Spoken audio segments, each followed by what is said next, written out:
Guys, welcome back to the channel. I had 25 years experience working on large format copiers and plotters for like your blueprints or posters or signs. And once upon a time, probably back in the 90s, I had a very difficult issue that took a while to troubleshoot. And you may say, what in the world does it have to do with mining? Well, it's something that could come into play really on any type of electronics. It's something that's really looks benign, but can cause you a lot of problems. It could end up possibly being dangerous and could possibly maybe start a fire, but definitely could short out a GPU or something else. And this is applicable to any type of electronics, not just mining or copiers or printers. It could be on a car. I watch a lot of car channels. I'm into cars, and I see this a lot when you get into random codes or codes that nobody can figure out what it is. But again, like I said, this seems like a very small issue, but it can turn into a very big issue. It's very hard to troubleshoot and run down, but it's something that maybe from this video you learn to keep it like in the back of your mind, and you'll think, hey, the mining cabinet told me about that once and he saved me a lot of money, or he saved me heartache and grief, and I got this issue fixed, whether it's on your Chevy Silverado or it's on a mining power supply, an ATX power supply, anything like that. So without further ado, let me show you what I'm talking about. Alright, so today I'm going to tell you how zip ties can ruin your life. They may be one of the greatest inventions of the 20th century, but used improperly, they can cause you a ton of issues with electronics. So, what are these? These are called Pico power supplies. You may know what they are, but basically it's got a 24-pin connector that goes into your motherboard. It's got an 8-pin CPU connector, and then it plugs into a 6-pin PCIe. These particular ones I get on eBay. They are rated for 300 watts. There's no way that's true, because I think it's this one. This one, the plastic housing melted. It didn't do anything to the wires. I don't think the wires are in damage or in danger, but these wires I believe are 18 gauge.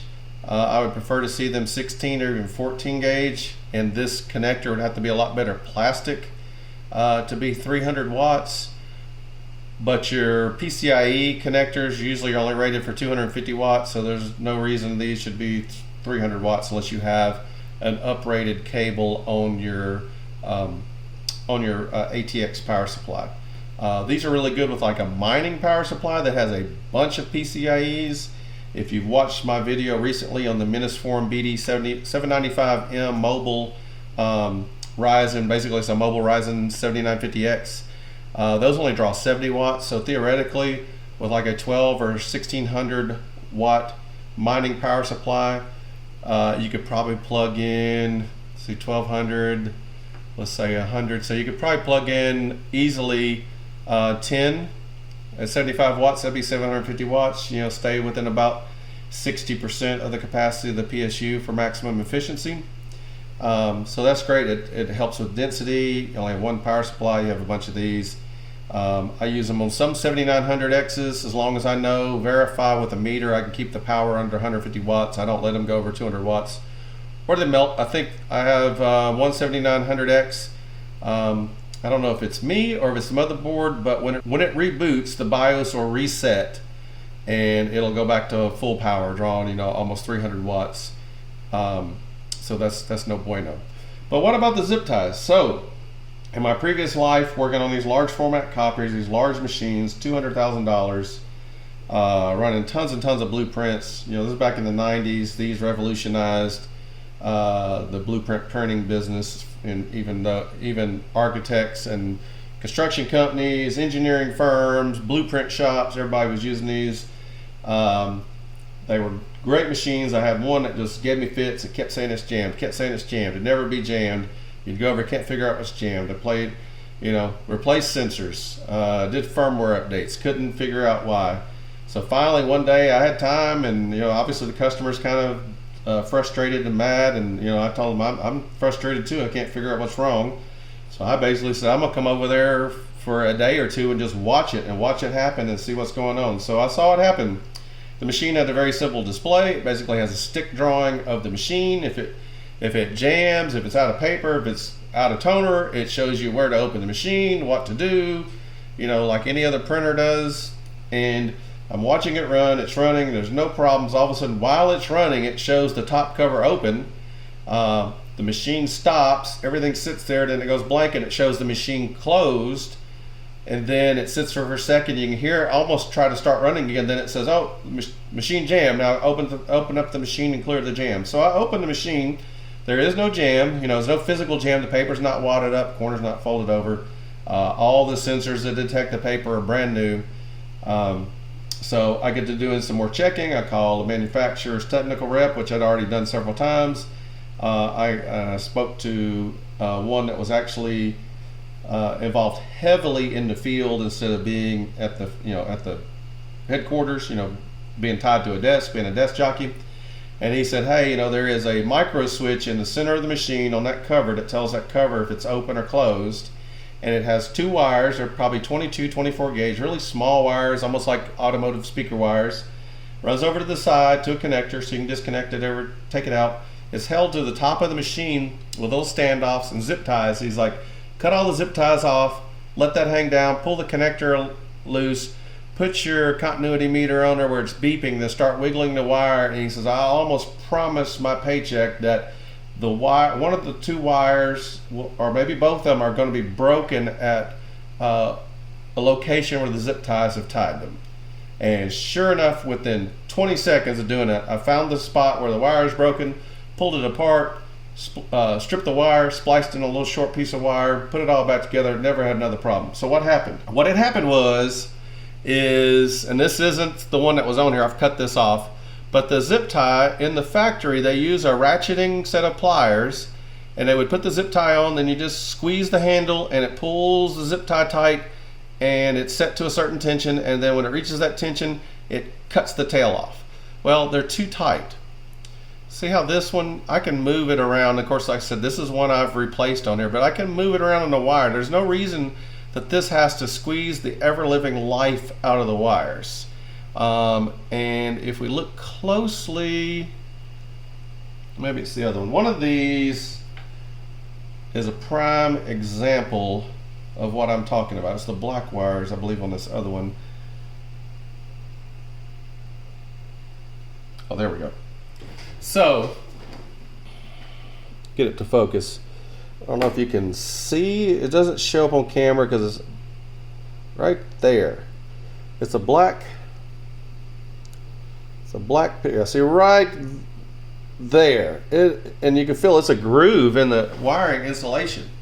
So this one isn't as extreme as the story I was just telling you, but it could be. This could, if it were tight enough, eventually cause this wire to break. This would quit working, or this, you've got two power wires, two ground wires. So your current is basically being split between the two power wires and two ground wires. Let's say it's 200 watts. Well, if that wire gets broken, then all of the current is going to have to go through this one wire, which it is not rated for, and it'll melt it, burn it up, cause a fire.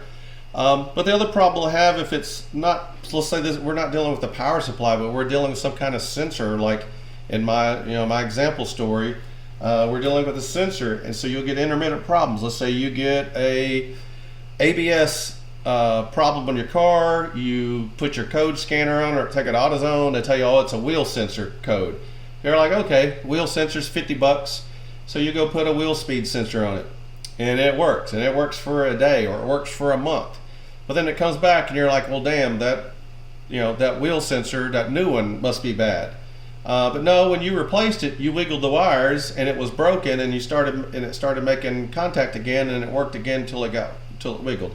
So if you ever have random problems like that, my suggestion is to cut all the zip ties off and look for any possible damage in the wiring harness. Again, this could be power wires, this could be on a car, could be on a computer, could be on a power supply, but you can have a zip tie so tight that it damages the wire underneath, and again, it can cause just frustration.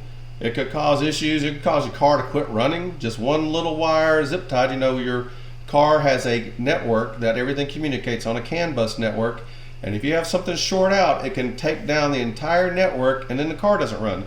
And it could be because of a 2-cent zip tie cut a 22 gauge little tiny wire that you think is so inconsequential it doesn't mean anything, but it could cause your car to be down, you know, leave you stranded on the side of the road. I mean, I think that zip ties are the greatest thing ever.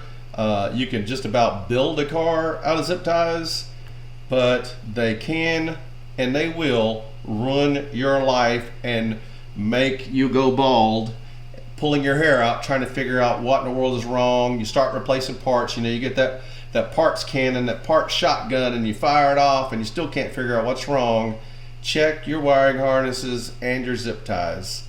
And that is my public service message for today. Zip ties are awesome, but they can also ruin your life. Thanks for watching. If you found this interesting, hit the like button, leave a comment below if you've ever had a zip tie try to ruin your life. And if you're not a subscriber, please subscribe. And as always, it is still summertime, so keep yourself and your miners cool.